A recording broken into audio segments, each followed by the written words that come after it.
Standard unit, 685 wide, 2.5 tonne capacity. The main features of the unit are the cast iron pump.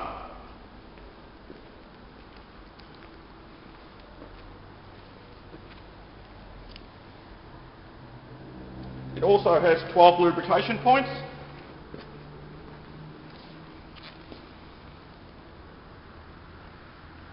The handle turns nice and sharply, so for a nice tight turn, so a small turning circle.